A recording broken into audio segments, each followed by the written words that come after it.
ತೃಪ್ತಿ ಇದೆಯಾ ಸರ್ ನೀವು ಮಾಡ್ತಾ ಇರೋಂಥ ಈ ಒಂದು ಕೆಲಸದಲ್ಲಿ? Means should justify the end ಅಂತ. KRS ಪಕ್ಷದ ತಾವು ಅಧ್ಯಕ್ಷರು, ನಿಮ್ಮ ಆಸ್ತಿಯ ಮೌಲ್ಯ ಎಷ್ಟು?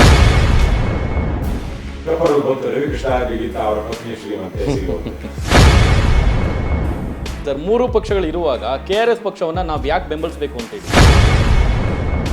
ಕೇವಲ 100-200 ಕುಟುಂಬಗಳಿಂದ ಬರ್ತಿರುವಂಥ ರಾಜಕಾರಣಿಗಳೇ ಇವತ್ತು ನಮ್ಮ ರಾಜ್ಯವನ್ನು ಹತೋಟಿಯಲ್ಲಿ ಇಟ್ಕೊಂಡಿರುವಂಥದ್ದು. ಇದು ಪ್ರಜಾಪ್ರಭುತ್ವ ಅಲ್ಲ. ಸರ್, ನಿಮ್ಮ ತಾಯಿಯವರು ಹೇಳಿದ್ರು ಅಂದಾಗ ನನಗೊಂದು ಪ್ರಶ್ನೆ ಹೊಡಿತು ಸರ್. ಒಳ್ಳೆ ವಿದ್ಯಾವಂತರು, ಒಳ್ಳೆ ಸಂಬಳ ಬರ್ತಾಯಿತ್ತು, AC ರೂಮು, ವೆಲ್ ಸೆಟಲ್ಡು, ಯಾಕೆ ಬೇಕಾಯಿತು ಊರಿನ ಉಸಾಬರಿ ಅಂತೇಳಿ ಯಾವತ್ತಾದ್ರೂ ಮನೆಯವರು ಆಕ್ಷೇಪ ವ್ಯಕ್ತಪಡಿಸಿರೋದು ಉಂಟಾ ಸರ್ ನಿಮಗೆ? ಇದೆ, ಸಹಜವಾಗಿ ಮನೆಯವರೇ ನಮಗೂ ಒಂದೊಂದು ಸಲ ಆತ್ಮಾವಲೋಕನ ಮಾಡ್ಕೊಂಡಾಗ ಆಗುತ್ತೆ. ಯಾಕಂದರೆ ಆಗಾಗ ಸೋಲುಗಳು, ಸವಾಲುಗಳು, ತಿರಸ್ಕಾರಗಳು, ಅವಮಾನಗಳು, ಸಾರ್ವಜನಿಕ ಅವಮಾನಗಳು ಇವೆಲ್ಲ ಆದಾಗ ಬೇರೆಯವ್ರು ಕೇಳೋದಕ್ಕಿಂತ ಮೊದಲೇ ನಾವು ಮಾಡ್ತಿರೋ ಸರಿ ಇದೆಯಾ, ಇದು ಸಂದರ್ಭವ, ಕಾಲ, ದೇಶ ಅಂತಿರುತ್ತೆ. ನಾವು ಈ ಕಾಲ ನಮ್ಮ ಕೆಲಸವನ್ನು ನೋಡುತ್ತಾ ಅದಕ್ಕೆ ಅರ್ಥ ಇದೆಯಾ, ದೇಶ ಸ್ಪಂದಿಸ್ತಿದೆಯಾ, ಇವೆಲ್ಲ ಇರುತ್ತೆ. ಹಾಗಾಗಿ ಮನೆಯವರು ಆಗಾಗ ಕೇಳ್ತಾರೆ. ವಿಶೇಷವಾಗಿ ನಮ್ಮ ತಾಯಿಗೆ ನಾನು ಅಮೇರಿಕದಿಂದ ಬಂದಾಗ, ಇಲ್ಲಿ ಬಂದು ವಾಪಸ್ ಬಂದಾಗ ಅವ್ರಿಗೆಲ್ಲ ತುಂಬ ಬೇಸರ ಆಗಿತ್ತು.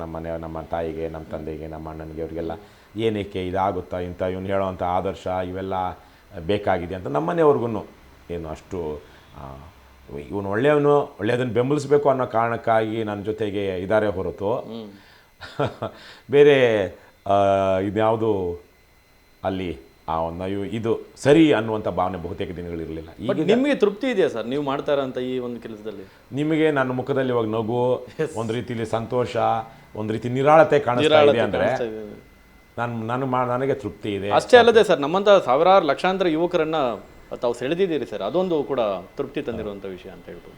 ಇವತ್ತಿನ ಅದೇ ನನಗೆ ನಾನು ಮಾಡ್ತಿರೋ ಕೆಲಸದ ಬಗ್ಗೆ ನನಗೆ ಸಾಕಷ್ಟು ತೃಪ್ತಿ ಇದೆ, ನಿರಾಳತೆ ಇದೆ, ಆತ್ಮ ತೃಪ್ತಿ. ನಾನು ಯಾವಾಗಲೂ ಯೋಚನೆ ಮಾಡ್ತಿರೋವಾಗ ಅಂದ್ಕೊಳ್ತೀನಿ, ನನ್ನ ಸಾವು ಇವತ್ತೇ ಬಂದ್ರೂ ನನಗೇನು ಸಮಸ್ಯೆ ಇಲ್ಲ, ವಿಷಾದ ಇಲ್ಲ. ನಾನು ಜೀವನವನ್ನು ನನ್ನ ಕೈಲಾದಷ್ಟು ಮಟ್ಟಿಗೆ ಇವತ್ತಿನ ಸಂದರ್ಭದಲ್ಲಿ ನಾನು ಕಳೆದಿದ್ದೀನಿ.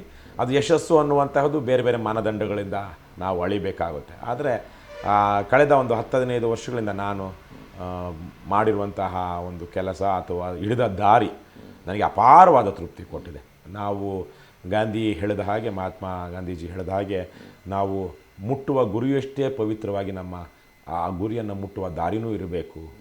Means should justify the end ಅಂತ. ನಾವು ಗುರಿ ಹಿಡಿಬೇಕು ಅಂತೇಳಿ ಅಡ್ಡದಾರಿ ಹಿಡಿಯೋದ್ರಿಂದ ನಾವೇನು ಸಾಧಿಸೋದಕ್ಕಾಗೋದಿಲ್ಲ. ಈಗ ನಮಗೆ ಭಾಳ ಜನ ಹೇಳ್ತಾರೆ, ನೀವು ಯಾಕೆ ಇಷ್ಟು ಕಷ್ಟಪಡ್ತೀರಾ, ಹೋಗಿ ಯಾವುದಾದ್ರು ಒಂದು ಈ ಭ್ರಷ್ಟರ ಜೊತೆ ಸೇರಿಕೊಂಡು ಮೊದಲು MLA ಆಗಿಬಿಡಿ, ಆಮೇಲೆ ನಿಮಗೆ ಬೇಕು. ಮಾಡೋಕ್ಕಾಗಲ್ಲ ಹಾಗೆ. ನೀವು ಆ ಥರಕ್ಕೆ MLA ಆಯಿತು ಅಂದರೆ ಏನಾದರೂ ದುಡ್ಡು ಕೊಟ್ಟು, ಇನ್ನೊಂದು ಕೊಟ್ಟು, ಅಕ್ರಮಗಳನ್ನ ಮಾಡಿ ಬೇರೆ ರೀತಿ ಮಾಡಿದ್ರೆ ನೀವು ಆ ಸ್ಥಾನಕ್ಕೆ ಹೋಗೋಷ್ಟೊತ್ತಿಗೆ ನಿಮ್ಮ ಜುಟ್ಟು ಅವ್ರ ಕೈಯಲ್ಲಿರುತ್ತೆ, ಆಟ ಆಡಿಸೋವ್ರ ಕೈಯಲ್ಲಿರುತ್ತೆ. ನಿಮ್ಮ ಕೈಯಲ್ಲಿ ಮಾಡಬಾರ್ದನ್ನು ಮಾಡಿಸ್ತಾರೆ. ಇಲ್ಲಾಂದರೆ ಯಾಕೋ ಅದೇ ನಿಮಗೊಂದು ಸುಮ್ಮನೆ ಹೇಳ್ತೀನಿ. ಈಗ ದೇವೇಗೌಡರ ಅಳಿಯನ ತಮ್ಮ ಬಾಲಕೃಷ್ಣ ಅಂತ ಶ್ರವಣಬೆಳಗೊಳ ವಿಧಾನಸಭಾ ಕ್ಷೇತ್ರದ ಅಭ್ಯರ್ಥಿ. ಹಿಂದೆ ಅವರು JDS ಮೊದಲ ಸಲ MLA, ಶ್ರವಣಬೆಳಗೊಳದ MLA. ಅವ್ರು ಮೊದಲ ಸಲ MLA ಆಗೋದಕ್ಕೆ ಹಿಂದಿನ ಟರ್ಮಲ್ಲಿ JDSನವ್ರು ಆದಂಥ ಪುಟ್ಟೇಗೌಡ MLA ಆಗಿದ್ರು. ಪುಟ್ಟೇಗೌಡರು ಎಲೆಕ್ಷನ್ ನಿಲ್ಲಲ್ಲ ಅಂತ ಇದ್ರು. ಅದೇನೋ ಒಳಗಡೆ JDS ರಾಜಕಾರಣ, ಬಹುಶಃ ದೇವೇಗೌಡರ ಕುಟುಂಬಕ್ಕೆ ಆ ಕಾನ್ಸ್ಟಿಟ್ಯೂನ್ಸಿನ ಬಿಟ್ಕೊಡ್ಬೇಕು ಅಂತೇಳಿ. ಆಮೇಲೆ ಅವ್ರು ನಿಲ್ಲಲ್ಲ ಅಂತಿದ್ರು. ಇವ್ರನ್ನ ಅಭ್ಯರ್ಥಿ ಘೋಷಣೆ ಮಾಡಿದ ತಕ್ಷಣ ಅವ್ರು ನಾನು ನಿಲ್ತೀನಿ ಅಂತೇಳಿ ಇಂಡಿಪೆಂಡೆಂಟಾಗಿ ಅಥವಾ ಕಾಂಗ್ರೆಸ್ ಪಕ್ಷದವ್ರು ನಿಂತರು ಪುಟ್ಟೇಗೌಡರು. ಈಗಲೂ ಜ್ಞಾಪಕ ಇದೆ, ಯಾಕಂದ್ರೆ ಮಾಧ್ಯಮಗಳಲ್ಲಿ ಬಂದಿದ್ದು, ನಾನು ಮಾಧ್ಯಮಗಳಲ್ಲಿ ಬಂದ ವರದಿಯನ್ನು ಸೋಷಿಯಲ್ ಮೀಡಿಯಾದಲ್ಲಿ ನೋಡಿದ್ದೀನಿ. ಹೇಳಿದ್ದು ಅವರಿಗೆ ಚುನಾವಣಾ ಸಮಯಕ್ಕೆ ಸಾಕಷ್ಟು ಹಣ ಹೊಂದಿಸೋದಕ್ಕಾಗಲಿಲ್ವೋ ಏನಾಯಿತೋ, ಒಂದಷ್ಟು ದಿವಸ ಫೋನ್ ಸ್ವಿಚ್ ಆಫ್ ಮಾಡಿಕೊಂಡು ಇನ್ನು ಕ್ಷೇತ್ರದಲ್ಲಿ ಕಾಣಿಸದೆ ಓಡಾಡ್ತಾಯಿದ್ರು ಪುಟ್ಟೇಗೌಡರು. ಅವ್ರಿಗೆ ಫೋನ್ ಮಾಡಿ, ಎಲೆಕ್ಷನ್ಗೆ ನೀನು ದುಡ್ಡು ರೆಡಿ ಮಾಡೋಕ್ಕಾಗಲ್ಲ ಅಂದರೆ ಎಲೆಕ್ಷನ್ಗೆ ಯಾಕೋ ನಿಂತ್ಕೊಂಡಿದ್ದೀಯಾ ಅಂತ ಪುಟ್ಟೇಗೌಡರಿಗೆ ಏಕವಚನದಲ್ಲಿ ಬೈದದ್ದನ್ನು ನಾವು ಆಡಿಯೋಗಳಲ್ಲಿ ಕೇಳಿದ್ವಿ. ಸೊ ಈ ರೀತಿಯಾಗಿ ಇವತ್ತು ರಾಜಕಾರಣ ಇದೆ. ಹಾಗಾಗಿ ನಾನು ಏನು ವಿಚಾರಕ್ಕೆ ಬಂದೆ, ಇದನ್ನು ಯಾವುದೋ ಒಂದು ವಿಚಾರವನ್ನು ಮಾತಾಡ್ತಾ ಇಲ್ಲಿಗೆ ಪುಟ್ಟೇಗೌಡರ ವಿಚಾರಕ್ಕೆ ಬಂದ್ವಿ. ಇರಲಿ. ಸೊ ರಾಜಕಾರಣ ಈ ರೀತಿ ಕೆಟ್ಟದಾಗಿರುವಂಥ ಸಂದರ್ಭದಲ್ಲಿ, ಹಣ ಹಂಚಿನ ರಾಜಕಾರಣ ನಡೀತಿರುವಂಥ ಸಂದರ್ಭದಲ್ಲಿ ನಾವು ಮಾಡ್ತಿರುವಂಥ ಕೆಲಸದ ಬಗ್ಗೆ ನನಗೆ ಸಾಕಷ್ಟು ತೃಪ್ತಿ, ನೆಮ್ಮದಿ, ನಿರಾಳತೆ. ಎಸ್ ಸರ್, ನನಗೊಂದು ಕುತೂಹಲ ಸರ್. ಈಗ ಆಸ್ತಿ ಮೌಲ್ಯಗಳನ್ನ ಏನು ಅಭ್ಯರ್ಥಿಗಳು ಆಸ್ತಿ ಮೌಲ್ಯಗಳನ್ನ ಪ್ರಕಟಿಸ್ಕೊಳ್ತಾರೆ. ನನಗೊಂದು ಕುತೂಹಲ, KRS ಪಕ್ಷದ ತಾವು ಅಧ್ಯಕ್ಷರು, ನಿಮ್ಮ ಆಸ್ತಿಯ ಮೌಲ್ಯ ಎಷ್ಟು ಸರ್? ನಾನು 6 ವರ್ಷದ ಹಿಂದೆ ಎಲೆಕ್ಷನ್ ನಿಂತಿದ್ದು 2018ರಲ್ಲಿ. ಅದು ನನ್ನ ಹಿಂದಿನ ಕೊನೆಯ ಚುನಾವಣೆ. 2018 ವಿಧಾನಸಭಾ ಚುನಾವಣೆಯಲ್ಲಿ. ಅದಕ್ಕಿಂತ ಮೊದಲು ನಾನು 3 ಚುನಾವಣೆಗಳು ನಿಂತಿದ್ದೆ. ಒಟ್ಟು 4 ಚುನಾವಣೆಗಳು ನಿಂತಿದ್ದೀನಿ. 2018ರಲ್ಲಿ ಪಕ್ಷೇತರನಾಗಿ ಜಯನಗರ ವಿಧಾನಸಭಾ ಕ್ಷೇತ್ರ ಸ್ಪರ್ಧೆ ಮಾಡಿದಾಗ ಎಲ್ಲರ ಹಾಗೆ ನಾನು ನನ್ನ ಆಸ್ತಿಯನ್ನು ಘೋಷಣೆ ಮಾಡಬೇಕಾಗಿತ್ತು. ನನಗೆ ನನ್ನ ಹೆಸರಲ್ಲಿ 1-2 ಸೈಟ್ ಅಷ್ಟೇ ಇರುವಂಥದ್ದು, ಅದು ತುಂಬ ಒಂದು ಸೈಟೇನೋ ಅಷ್ಟೇ ಇರುವಂಥದ್ದು. ಈಗ ನಾವಿರುವಂತಹ ಮನೆ ಅದು ನನ್ನ ಮತ್ತು ನನ್ನ ಹೆಂಡತಿಯ ಜಂಟಿ ಹೆಸರಿನಲ್ಲಿದೆ. ಇಲ್ಲೇ ಎಲ್ಲ ಒಂದು ಕಡೆ ಹೆಸರುಘಟ್ಟದ ಹತ್ರ ಒಂದು ಕಂದಾಯ ಇದಕ್ಕೆ ಸೇರಿದಂಥ ಒಂದು ಸೈಟ್ ಇದೆ. ಮಿಕ್ಕಿದ್ದು ನನ್ನ ಹೆಂಡತಿಗೆ ಒಂದಷ್ಟು ಆಸ್ತಿಗಳಿದೆ. ಇವತ್ತಿನ ಸಂದರ್ಭದಲ್ಲಿ ನನ್ನ ಹೆಂಡತಿಗೆ ಅವರ ತಂದೆಯ ಕಡೆಯಿಂದ ಬಂದಿರುವಂತಹ 5 ಫ್ಲಾಟ್ಸ್ ಇದೆ. ಇನ್ನೊಂದು ಅವ್ರ ತಂದೆ ಕೊಟ್ಟಿದ್ದಂಥ ಸೈಟಲ್ಲಿ ನಾವೇ ಮನೆ ಕಟ್ಟಿ ಬಾಡಿಗೆ ಕೊಟ್ಟಿದ್ದೀವಿ. ಇನ್ನೊಂದು ನನ್ನ ಹೆಂಡತಿ ನಾವೊಂದಷ್ಟು ಕೂಡಿಟ್ಕೊಂಡು ಒಂದು ಮನೆ ತೆಗೆದುಕೊಂಡಿದ್ದೀವಿ. ಸೊ ಆವತ್ತಿಗೆ ಅಂದರೆ ಪೇಪರಲ್ಲಿ ಬಂತು ರವಿಕೃಷ್ಣಾರೆಡ್ಡಿಗಿಂತ ಅವರ ಪತ್ನಿಯ ಶ್ರೀಮಂತೆ ಸಿರಿವಂತೆ ಅಂತ.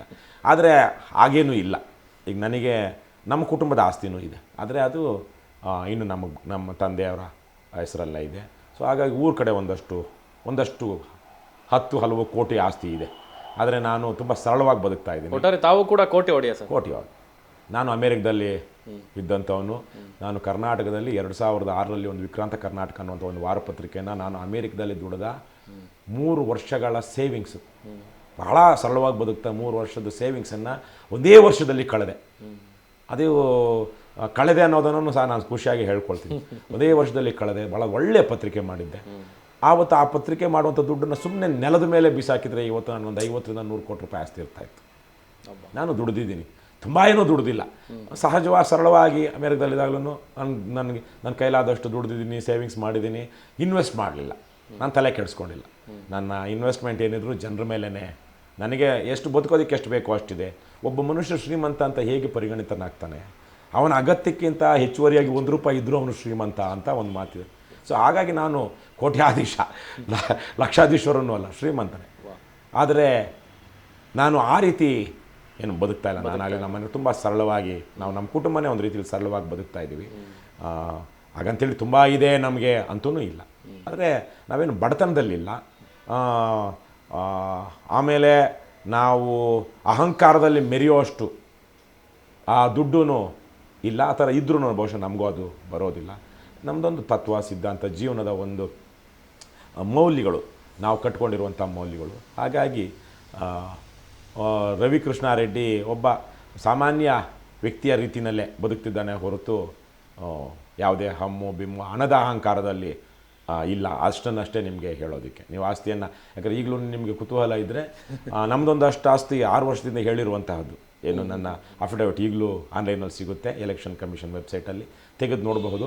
ಅದರಲ್ಲೊಂದಷ್ಟು ಆಸ್ತಿ ಕರಗಿದೆ. ಯಾಕಂದರೆ ಮಕ್ಕಳ ವಿದ್ಯಾಭ್ಯಾಸಕ್ಕೆ ಬೇರೆ ಬೇರೆದಕ್ಕೆ ಈಗ ಒಂದಷ್ಟು ಕರಗಿದೆ ಘೋಷಿತ ಆಸ್ತಿಯಲ್ಲಿ. ಈ 6 ವರ್ಷದಲ್ಲಿ ನಮ್ಮ ಆಸ್ತಿಯನ್ನು ಜಾಸ್ತಿ ಆಗಲಿಲ್ಲ, ಒಂದಷ್ಟು ಕರಗಿದೆ. ಏನು ಸಮಸ್ಯೆ ಇಲ್ಲ, ಬೇಸರ ಇಲ್ಲ, ಸಾಕಿದೆ. ಸರ್, ಮತ್ತೊಂದು ನಿಷ್ಠೂರವಾದಂಥ ಪ್ರಶ್ನೆ ಸರ್. ಈಗಾಗಲೇ ನಮಗೆ ಏನು ಕಾಂಗ್ರೆಸ್ ರಾಷ್ಟ್ರೀಯ ಪಕ್ಷ ಕಾಂಗ್ರೆಸ್ ಇದೆ, BJP ರಾಷ್ಟ್ರೀಯ ಪಕ್ಷ ಇದೆ, ಜೊತೆಯಲ್ಲಿ ಒಂದು ಪ್ರಾದೇಶಿಕ ಪಕ್ಷ JDS ಕೂಡ ಇದೆ. ರಾಷ್ಟ್ರೀಯ ಪಕ್ಷವೇ, ರಾಷ್ಟ್ರೀಯ ಅಧ್ಯಕ್ಷ ಇಲ್ವಾ? ಓಕೆ ಸರ್, 3 ಪಕ್ಷಗಳು ಇರುವಾಗ KRS ಪಕ್ಷವನ್ನು ನಾವು ಯಾಕೆ ಬೆಂಬಲಿಸಬೇಕು ಅಂತ ಹೇಳಿ ಸರ್? ಆ 3 ಪಕ್ಷಗಳು ಇರೋದ್ರಿಂದನೇ ಬೆಂಬಲಿಸಬೇಕು. ಆ 3 ಪಕ್ಷಗಳ ಯೋಗ್ಯತೆ ಕಾರಣಕ್ಕಾಗಿ ಬೆಂಬಲಿಸಬೇಕು. 3 ಪಕ್ಷಗಳ ಅಯೋಗ್ಯತೆ ಅಂದರೆ ಅಯೋಗ್ಯತೆ, ಭ್ರಷ್ಟಾಚಾರ, ಜನವಿರೋಧಿ ನೀತಿಗಳ ಕಾರಣಕ್ಕಾಗಿ ಬೆಂಬಲಿಸಬೇಕು. ನಾನು ನಮ್ಮ ಜೊತೆಯಲ್ಲಿರುವಂಥವ್ರು, ನಮ್ಮ ಪಕ್ಷದ ಉಪಾಧ್ಯಕ್ಷರು ಸೇರಿದಂತೆ ಪ್ರಧಾನ ಕಾರ್ಯದರ್ಶಿಗಳು ಸೇರಿದ ನಮ್ಮ ಪಕ್ಷದಲ್ಲಿ 106 ಜನ, ಸುಮಾರು ಒಂದು 800-900 ಜನ ರಾಜ್ಯವ್ಯಾಪಿ ಪದಾಧಿಕಾರಿಗಳಿದ್ದಾರೆ. ನಾವೆಲ್ಲ ಇಲ್ಲಿ ಏನೂ ಆಗ್ಬಿಡ್ಬೇಕು, ನಾವು MLA ಮಿನಿಸ್ಟ್ರುಗಳು ಆಗ್ಬಿಡ್ಬೇಕು, ದುಡ್ಡು ಮಾಡಬೇಕು ಅಂತ ಬಂದವರಲ್ಲ. ಹೇಗೆ ಸ್ವಾತಂತ್ರ್ಯ ಹೋರಾಟದ ಸಮಯದಲ್ಲಿ ಸ್ವಾತಂತ್ರ್ಯ ಹೋರಾಟಗಾರರು ಈ ದೇಶವನ್ನು ಪರಕೀಯರ ಆಳ್ವಿಕೆಯನ್ನು ನಾವು ಬಿಡುಗಡೆ ಮಾಡಿಕೊಂಡು ನಾವೇ ಸ್ವಯಂ ಆಡಳಿತ ಮಾಡಬೇಕು, ನಮ್ಮ ಭವಿಷ್ಯಕ್ಕೆ ನಾವೇ ಭಾಷೆ ಬರೀಬೇಕು ಅಂದ್ಕೊಂಡು ತ್ಯಾಗಕ್ಕೆ ಸಿದ್ಧರಾಗಿ ರಾಜಕಾರಣಕ್ಕೆ ಇಳಿದಂಥವ್ರು, ಆವತ್ತಿನ ಸ್ವಾತಂತ್ರ್ಯ ಹೋರಾಟಕ್ಕೆ ಇಳಿದಂಥವ್ರು. ಅದೇ ರೀತಿಯಲ್ಲಿ ಇವತ್ತಿನ ಕಾಲದ ಕರೆ ಇದೆ. ಇವತ್ತು ಈ ಭ್ರಷ್ಟ ರಾಷ್ಟ್ರೀಯ ಪಕ್ಷಗಳು JDS, ಕಾಂಗ್ರೆಸ್ಸು, BJP ನಮ್ಮ ರಾಜ್ಯದಲ್ಲಿ ಯಾವುದೇ ರೀತಿಯ ಸಾರ್ವಜನಿಕ ಮೌಲ್ಯಗಳಿಲ್ಲದಂತಹ ವ್ಯವಸ್ಥೆಯನ್ನು ಸೃಷ್ಟಿ ಮಾಡಿದ್ದಾರೆ. ನಿಮ್ಗೆ ಗೊತ್ತಿದೆ, ಎಲ್ಲ ವಿದ್ಯಾವಂತರಿಗೆ ಗೊತ್ತಿದೆ. ಅನ್ಯಾಯ, ಅಕ್ರಮ, ಭ್ರಷ್ಟಾಚಾರ, ದರ್ಪ, ದೌರ್ಜನ್ಯ, ಸಂವಿಧಾನ ಬಾಹಿರ ಕೃತ್ಯಗಳು, ಕಾನೂನು ಬಾಹಿರ ಕೃತ್ಯಗಳು, ಇವೆಲ್ಲ ನಮ್ಮನ್ನು ಒಂದು ಒಳ್ಳೆಯ ಸಮಾಜ ಅಂತ ಹೇಳುತ್ತಾ? ಇವತ್ತು ರಾಜ್ಯದಲ್ಲಿ ಬಡತನ ಇದೆ, ನಿರುದ್ಯೋಗ ಇದೆ. ಬಡತನ, ನಿರುದ್ಯೋಗ, ಅಸಮಾನತೆಗಳು ಇರಬಾರದಂತಹ ಸಮೃದ್ಧ ರಾಜ್ಯ ಕರ್ನಾಟಕ. ಆದರೆ ಇವತ್ತು ನಾಡಿನ ಬಹುತೇಕ ಸಂಪತ್ತು ಕೆಲವೇ ಭ್ರಷ್ಟ ಅಧಿಕಾರಿಗಳ, ಭ್ರಷ್ಟ ಕಾರ್ಪೊರೇಟ್ ಕಂಪ್ನಿಗಳ ಮತ್ತು ಭ್ರಷ್ಟ ರಾಜಕಾರಣಿಗಳ. ಇಡೀ ನಮ್ಮ ರಾಜ್ಯದ ಆಡಳಿತವನ್ನು ಮತ್ತು ಸಂಪನ್ಮೂಲಗಳನ್ನು ಒಂದು 100-200 ಕುಟುಂಬಗಳು ಹತೋಟಿಯಲ್ಲಿ ಇಟ್ಕೊಂಡಿವೆ. ಕೇವಲ 100 ಕುಟುಂಬಗಳಿಂದ ಬರ್ತಿರುವಂಥ ರಾಜಕಾರಣಿಗಳೇ ಇವತ್ತು ನಮ್ಮ ರಾಜ್ಯವನ್ನು ಹತೋಟಿಯಲ್ಲಿ ಇಟ್ಕೊಂಡಿರುವಂಥದ್ದು. ಇದು ಪ್ರಜಾಪ್ರಭುತ್ವ ಅಲ್ಲ. ಅದೇ ಕಾರಣದಿಂದಾಗಿಯೇ ಇವತ್ತು ನಮ್ಮ ರಾಜ್ಯದಲ್ಲಿ ವಿಶೇಷವಾಗಿ ಉತ್ತರ ಕರ್ನಾಟಕದ 10 ಕಡೆಗಳಲ್ಲಿ ಈ ಒಂದಷ್ಟು ರಿಮೋಟ್ ಏರಿಯಾಗಳಲ್ಲಿ ಕಡು ಬಡತನ, ಕಿತ್ತು ತಿನ್ನುವಂತಹ ಬಡತನ ಇದೆ. ಮಕ್ಕಳಿಗೆ ಶಾಲೆ ಇಲ್ಲ, ಸರಿಯಾದ ವಿದ್ಯಾಭ್ಯಾಸ ಸಿಗ್ತಾ ಇಲ್ಲ, ಓದಂಥವ್ರಿಗೆ ಒಳ್ಳೆಯ ಉದ್ಯೋಗ ಸಿಗ್ತಾ ಇಲ್ಲ. ಇವತ್ತು 1,000 ಎಸ್ ಡಿ ಎ ವಿಲೇಜ್ ಅಕೌಂಟೆಂಟ್ಗೆಲ್ಲ ಮಿನಿಮಮ್ ಕ್ವಾಲಿಫಿಕೇಷನ್ ಬಂದು 12th pass, P U C ಪಾಸಾಗಿರುವಂತಹ, ಪಿ ಯು ಸಿ ಅರ್ಹತೆ ಬೇಕಾಗಿರುವಂತಹ SDAಗಳಿಗೆ 2,000 ಹುದ್ದೆಗಳಿಗೆ KPSCನೋ ಸರ್ಕಾರವೋ ಇದು ಪರೀಕ್ಷೆ ನಡೆಸಿದ್ರೆ ಸುಮಾರು 7-8 ಲಕ್ಷ ಜನ ಇವತ್ತು ಪರೀಕ್ಷೆ ಬರೀತಿದ್ದಾರೆ ಕರ್ನಾಟಕ, ಕೇವಲ ಜುಜುಬಿ 2,000 ಹುದ್ದೆಗಳಿಗೆ. ಅದರಲ್ಲೂ PhD ಮಾಡಿದಂಥವ್ರು ಇದ್ದಾರೆ, MA, MCom, MSc, MPhil ಮಾಡಿದಂಥವ್ರು ಇದ್ದಾರೆ, BE ಇಂಜಿನಿಯರಿಂಗ್ ಮಾಡಿದಂಥವರು ಸಹ ಈ 4 ವರ್ಷ ಲಕ್ಷಾಂತರ ರೂಪಾಯಿ ಏನು ಫೀಸ್ ಕಟ್ಟಿ ಏನು ರಾತ್ರಿ ಹಗಲು ಓದಿ. ಯಾಕಂದರೆ ಇಂಜಿನಿಯರ್ ನಾನು BE ಮತ್ತು ME ಮಾಡಿದ್ದೀನಿ. ಇಂಜಿನಿಯರಿಂಗು ಸುಲಭ ಅಲ್ಲ, ಕಷ್ಟನೇ, ಅದು ಭಾಳ ಕಷ್ಟದ ಕೋರ್ಸು. ಅಷ್ಟು ಕಷ್ಟಪಟ್ಟು ಓದಂತಹವರು ಸಹ 12th ಪಾಸ್ ಮಾತ್ರ ಬೇಕಾಗಿರುವಂತಹ SDAಗೆ ಪರೀಕ್ಷೆ ಬರೀತಿದ್ದಾರೆ. ಇವೆಲ್ಲವೂ ನಮ್ಮ ರಾಜ್ಯದಲ್ಲಿ ಇವತ್ತು ಒಳ್ಳೆಯ ಆರೋಗ್ಯ ವ್ಯವಸ್ಥೆ ಇಲ್ಲ. ಆದರೆ ಅದ್ಭುತವಾದಂತಹ ಪ್ರೈವೇಟ್ ಹೆಲ್ತ್ ಕೇರ್ ಸಿಸ್ಟಮ್ ಇದೆ ನಮ್ಮಲ್ಲಿ. ಬೇರೆ ಬೇರೆ ದೇಶಗಳಿಂದ ನಮ್ಮ ದೇಶಕ್ಕೆ ಚಿಕಿತ್ಸೆಗೆ ಬರ್ತಾರೆ. ಇಲ್ಲಿ ತುಂಬ ಚೀಪ್ ಅಂದ್ಕೊಂಡು ಯುರೋಪಿಂದ ಬರ್ತಾರೆ, ನಮ್ಮ ದೇಶದಲ್ಲಿ ಸಿಗಲ್ಲ ಅಂಥೇಳಿ ಬಾಂಗ್ಲಾ, ನೇಪಾಳ ಅಥವಾ ಇನ್ನಾವುದೋ ತೃತೀಯ ಜಗತ್ತಿನ ದೇಶಗಳಿಂದ ಬರ್ತಾರೆ. ಯುರೋಪ್ನಿಂದ ಹೇಳಿದಾಗೆ ಅಲ್ಲಿ ಸ್ವಲ್ಪ ಕೆಲವೊಂದು ತುಟ್ಟಿ ಇದೆ. ಅಲ್ಲಿ ನಾನೇ ಇದ್ದೆ, ನಾನು ಅಮೇರಿಕದಿಂದ NRIಗಳು ನಾನಿದ್ದಾಗ ನನ್ನ ಹಾಗೆ ಇದ್ದಂಥವರು ಅಮೇರಿಕದಲ್ಲಿ ಡೆಂಟಿಸ್ಟ್ ಹತ್ರ ಹೋಗ್ತಾ ಇರಲಿಲ್ಲ. ಡೆಂಟಿಸ್ಟ್ ಅಲ್ಲಿ 2 ಥರದ ಇನ್ಶೂರೆನ್ಸ್ ತೊಗೊಳ್ಬೇಕು, ಒಂದು ಹೆಲ್ತ್ ಕೇರು, ಇನ್ನೊಂದು ಡೆಂಟಲ್ ಹೆಲ್ತ್ ಕೇರೇ ಬೇರೆ ಹೆಲ್ತ್ ಇನ್ಶೂರೆನ್ಸೇ ಬೇರೆ ತೊಗೊಳ್ಬೇಕು. ಡೆಂಟಲ್ ಹೆಲ್ತ್ ಇನ್ಶೂರೆನ್ಸು ಭಾಳ ಕಡಿಮೆ ಜನ ತೊಗೊಳ್ತಾ ಇದ್ದೀನಿ. ಯಾಕಂದ್ರೆ ಅವ್ರು ಭಾರತಕ್ಕೆ ಬಂದಾಗ ಇಲ್ಲಿ ನಾನು ಮೊನ್ನೆ ನನ್ನ ಹೆಂಡತಿಗೆ ಆಕೆಗೇನೋ ಸ್ವಲ್ಪ ಹಲ್ಲು ನೋವು ಬಂದಿದ್ದರಿಂದ ಹೋಗಿ ಏನೇನೋ ಮಾಡಿಸ್ಕೊಂಡು ಅಂದರೆ ಎಕ್ಸ್ರೇ ಎಲ್ಲ ತೆಗೆಸ್ಕೊಂಡು $2,000 ಖರ್ಚಾಗಿದ್ದು. ಅಮೇರಿಕದಲ್ಲಿ ಅಷ್ಟಾಗಿದ್ದರೆ ಕನಿಷ್ಠ $500 ಖರ್ಚಾಗ್ತಿತ್ತು ಇನ್ಶೂರೆನ್ಸ್ ಇಲ್ಲ ಅಂದರೆ. $500 ಅಂದರೆ ಎಷ್ಟು? ಹೆಚ್ಚು ಕಮ್ಮಿ $40,000. ಸೊ ಅಮೇರಿಕದಿಂದ ಬರೋ ಹಲವಾರು ಜನ NRIಗಳು ಇಲ್ಲಿ ಡೆಂಟಿಸ್ಟ್ ಹತ್ರ ಹೋಗ್ತಾರೆ. ಅಲ್ಲಿ ಇನ್ಶೂರೆನ್ಸ್ ಬಿಟ್ಕೊಳ್ಳೋ ಅಗತ್ಯ ಇಲ್ಲ. ಇಲ್ಲಿ ಬಂದು $20,000 ಕೊಟ್ಟರೆ ಅಲ್ಲಿ 5 ಲಕ್ಷ, ಒಂದು $4,000-5,000 ಮೊತ್ತದ ಚಿಕಿತ್ಸೆ ಇಲ್ಲಿ ಪಡ್ಕೊಳ್ತಾರೆ. ಹೀಗೆ ಅದ್ಭುತವಾದಂತಹ ಅತ್ಯಾಧುನಿಕವಾದಂತಹ ಖಾಸಗಿ ಆರೋಗ್ಯ ವ್ಯವಸ್ಥೆ ಇದೆ. ಸಾರ್ವಜನಿಕ ಆರೋಗ್ಯ ವ್ಯವಸ್ಥೆ ಎಲ್ಲಿದೆ? ಬಡವರು ಹೇಗೆ ಬದುಕಬೇಕು? ಇವತ್ತು ಬಡವರು ಹೆಚ್ಚಿನ ಸಂಖ್ಯೆಯಲ್ಲಿದ್ದಾರೆ. ಬಡವರಿಗೆ ಒಳ್ಳೆಯ ಶಿಕ್ಷಣ ಇಲ್ಲ, ಬಡವರ ಮಕ್ಕಳಿಗೆ ಉದ್ಯೋಗ ಇಲ್ಲ, ಬಡವರಿಗೆ ಆರೋಗ್ಯ ಭದ್ರತೆ ಇಲ್ಲ. ಇವೆಲ್ಲ ಯಾರು ಮಾಡಬೇಕು? ಸಿದ್ದರಾಮಯ್ಯ ಮಾಡ್ತಾರಾ? ಯಡಿಯೂರಪ್ಪ ಮಾಡ್ತಾರಾ? ಕುಮಾರಸ್ವಾಮಿ ಮಾಡ್ತಾರಾ? ಯಾರು ಮಾಡ್ತಾರೆ? ಯಾರೂ ಮಾಡೋದಿಲ್ಲ, ಬೇಕಾಗಿಲ್ಲ ಅವರಿಗೆ ಜನ ಭಿಕಾರಿಗಳಾಗಿರೋದು ಬೇಕು. ಅವ್ರು ಮಾಡುವಂಥ ರ್ಯಾಲಿಗಳಿಗೆ, ಅವರ ಸಭೆಗಳಿಗೆ ಒಂದು ಬಿರಿಯಾನಿಗೆ $200 90 mlಗೆ ಬರುವಂಥ ಜನ ಬೇಕು. ಅವರನ್ನು ಬಡವರಾಗೇ ಇಡಬೇಕು. ಇದೆಲ್ಲವನ್ನು ಮನಗಂಡಂತಹ ನಾವು ನಮ್ಮ ರಾಜ್ಯದಲ್ಲಿ ಒಳ್ಳೆಯ ಮೌಲ್ಯಗಳಿಲ್ಲ. ಈಗ ಕಷ್ಟಪಟ್ಟು ದುಡೀರಿ, ಸತ್ಯ ನ್ಯಾಯ ನೀತಿಯಿಂದ ನಡ್ಕೊಳ್ಳಿ. ಬಸವಣ್ಣ ಹೇಳಿದಾಗೆ ಅಂತರಂಗ ಶುದ್ಧಿ ಬಹಿರಂಗ ಶುದ್ಧಿ, ಕಳಬೇಡ, ಕೊಲಬೇಡ, ಊಸಿಯ ನುಡಿಯ ಬೇಡ, ಮುನಿಯ ಬೇಡ, ಅನ್ಯರಿಗೆ ಅಸಹ್ಯ ಪಡಬೇಡ, ತನ್ನ ಬಣ್ಣಿಸಬೇಡ, ಇದಿರ ಬಳಿಯಲು ಬೇಡ ಅಂದ್ಕೊಂಡು ಒಳ್ಳೆಯತನದಲ್ಲಿ ಘನತೆಯಿಂದ ಬದುಕಿ ಅಂತ ಬಯಸುವಂಥವರು, ಹೇಳಬೇಕಾಗಿರುವಂಥವರು ನಾವು ಇವತ್ತು ರಾಜಕಾರಣಕ್ಕೆ ಬಂದಿದ್ದೀವಿ. ನಾವು ಹೇಳ್ತಿರುವಂಥ ವಿಚಾರಗಳು ಜನಹಿತದ್ದು. ಆಗಲೇ ನಾನು ಹೇಳಿದಾಗೆ ನಾನು ಚೆನ್ನಾಗಿದೆ, ನಮ್ಮ ಕುಟುಂಬ ನಮಗೊಂದಷ್ಟು ಸಮಸ್ಯೆಗಳಿದೆ, ಇಲ್ಲ ಅಂತಲ್ಲ, ಕೌಟುಂಬಿಕ ಸಮಸ್ಯೆಗಳಿದೆ, ಆರ್ಥಿಕ ಯಾರಿಗಿರೋದಿಲ್ಲ, ಆದರೆ ನಾವು ಅದನ್ನು ನಿಭಾಯಿಸುವಂಥ ಸ್ಥಿತಿಯಲ್ಲಿ ಇದ್ದೀವಿ. ಆದರೆ ನಿಮ್ಮ ಯಾವ ದುಡ್ಡು ಕಾಸು ಬೆಂಬಲವೂ ನನಗೆ ಬೇಕಾಗಿಲ್ಲ. ನನ್ನ ಹೋರಾಟಗಳನ್ನು ಏಕಾಂಗಿಯಾಗಿ ನಾನು ಮಾಡಬಲ್ಲೆ ವೈಯಕ್ತಿಕವಾಗಿ. ಆದರೆ ಸಾರ್ವಜನಿಕ ಹೋರಾಟ ಇದೆಯಲ್ಲ, ಸಾರ್ವಜನಿಕ ಹೋರಾಟವನ್ನು ನಾನು ಏಕಾಂಗಿಯಾಗಿ ಮಾಡೋದಿಲ್ಲ. ಅದನ್ನು ನಾವು ಸಂಘಟಿತವಾಗಿಯೇ ಸಾಮೂಹಿಕವಾಗಿಯೇ ಮಾಡೋದು. ಅದೇ ಕಾರಣದಿಂದನೇ ಒಂದು ಪಕ್ಷದ ಮೂಲಕ ನಾವು ನಡೆಸ್ತಿರುವಂಥದ್ದು. ನನ್ನ ಏಕಾಂಗಿ ಹೋರಾಟಗಳೇನಿದೆ, ಇನ್ನೊಬ್ಬರ ಬೆಂಬಲ ಅಗತ್ಯ ಬೇಕಾಗಿಲ್ಲ. ನಾನು I can take care of myself. But when it comes to the society, Ravi Krishna Reddy or somebody, even though they should not fight it alone. It should be a collective fight. So ಹಾಗಾಗಿನೇ ನಾವೊಂದು ಪಕ್ಷ ಅಂತ ಕಟ್ಟಿಕೊಂಡು ಇವತ್ತು ಈ ವಿಚಾರಗಳನ್ನು ಹೇಳ್ತಾ ಇದ್ದೀವಿ. ರಾಜ್ಯವ್ಯಾಪಿ ಚೆನ್ನಾಗಿ ಗಮನಿಸ್ತಾ ಇದ್ದಾರೆ, ಬೆಂಬಲಿಸ್ತಾ ಇದ್ದಾರೆ. ಆದರೆ ಇಲ್ಲೊಂದು ಧ್ರುವೀಕರಣ ಆಗ್ಬಿಟ್ಟಿದೆ, BJP ವರ್ಸಸ್ ಅದರ್ಸ್ ಅಥವಾ ಕಾಂಗ್ರೆಸ್ ವರ್ಸಸ್ ಅದರ್ಸ್ ಅಂತ. ಮಾಧ್ಯಮಗಳಲ್ಲೂ ಇವತ್ತು ನೀವು ಮಾಧ್ಯಮಗಳಲ್ಲೇ ನೋಡಿದ್ರೆ ಇಷ್ಟೆಲ್ಲ ಜನ ಚುನಾವಣೆಗೆ ನಿಂತಿರ್ತಾರೆ, ಅದೇ ಯಾಕೆ ಅಲ್ಲಿ ನಿಂತಿರುವಂಥ ಕಾಂಗ್ರೆಸ್ಸು ಮತ್ತು BJP ಇಬ್ಬರದೇ ಅಭ್ಯರ್ಥಿಗಳು ತೋರಿಸ್ತಾರೆ, ಇನ್ನು ಬೇರೆ ಪಕ್ಷಗಳಿಲ್ವಾ? ಈ ಥರದ ಧ್ರುವೀಕರಣ ಆಗಿರುವಂಥ ಸಂದರ್ಭದಲ್ಲಿ ನಮಗೆ ಒಂದಷ್ಟು ಕಷ್ಟ ಇದೆ. ಜನ ಇವತ್ತು ರಾಜ್ಯದಲ್ಲಿ by this time we should have been on ಪಾರ್ ವಿತ್ ಯುರೋಪಿಯನ್ ಕಂಟ್ರೀಸ್. ನಮ್ಮ ಜೀವನ ಮಟ್ಟ ಸ್ವೀಡನ್ನು, Netherlands, Finland, England, Germany, prawns ಇದ್ದ ಮಟ್ಟಕ್ಕೆ ನಮ್ಮ ಜನರ ಜೀವನ ಮಟ್ಟ ಏರಬೇಕಾಗಿತ್ತು. ನಮ್ಮ ಜನರಲ್ಲಿರುವಂತಹ ಅಪ್ರಾಮಾಣಿಕತೆ, ವಿಶೇಷವಾಗಿ ರಾಜಕಾರಣಿಗಳಲ್ಲಿ ಮತ್ತು ಅಧಿಕಾರಿ ವರ್ಗದಲ್ಲಿರುವಂತಹ ಅಪ್ರಾಮಾಣಿಕತೆ, ಅದಕ್ಷತೆ, ಜಾತಿ ತಾರತಮ್ಯ, ಫ್ಯೂಡಲ್ ಮೈಂಡ್ಸೆಟ್ಟು, ಪಾಳೆಗಾರಿಕೆ ಮನೋಪ್ರವೃತ್ತಿ ಇವೇನೇ ನಮ್ಮನ್ನು ಇವತ್ತು ತುಳಿದಿಟ್ಟಿರುವಂತಹ ಶತ್ರುಗಳು. ಇವತ್ತಿನ ಸಾಮಾಜಿಕ ನ್ಯಾಯಕ್ಕೆ ಅತಿ ದೊಡ್ಡ ಶತ್ರು ಅಂದರೆ, ಸಾಮಾಜಿಕ ನ್ಯಾಯದ ಸಾಕಾರಕ್ಕೆ, ಸಮಾಜದ ಎಲ್ಲ ವರ್ಗಗಳ ಸಮಾನತೆ ಮತ್ತು ಉನ್ನತಿಗೆ ಅತಿ ದೊಡ್ಡ ಶತ್ರು ಅಂದರೆ ಭ್ರಷ್ಟಾಚಾರ. ಕಾನೂನುಗಳಿದೆ, ಯೋಜನೆಗಳಿದೆ, 3,70,000 ಕೋಟಿ ರೂಪಾಯಿಯ ಖಜಾನೆ ಇದೆ ಒಂದು ವರ್ಷಕ್ಕೆ ನಮ್ಮ ರಾಜ್ಯದಲ್ಲಿ. ಜನರ ಬಡತನ, ಹಸಿವು ಅಥವಾ ಇನ್ನೊಂದು ಯಾವುದೋ ಇಂಗ್ತಿದೆಯಾ, ನಿವಾರಣೆ ಆಗ್ತಿದೆಯಾ? ಇಲ್ಲ. ಹಾಗಾಗಿ ಭ್ರಷ್ಟಾಚಾರ ಇವತ್ತು ಅತಿ ದೊಡ್ಡ ಶತ್ರು.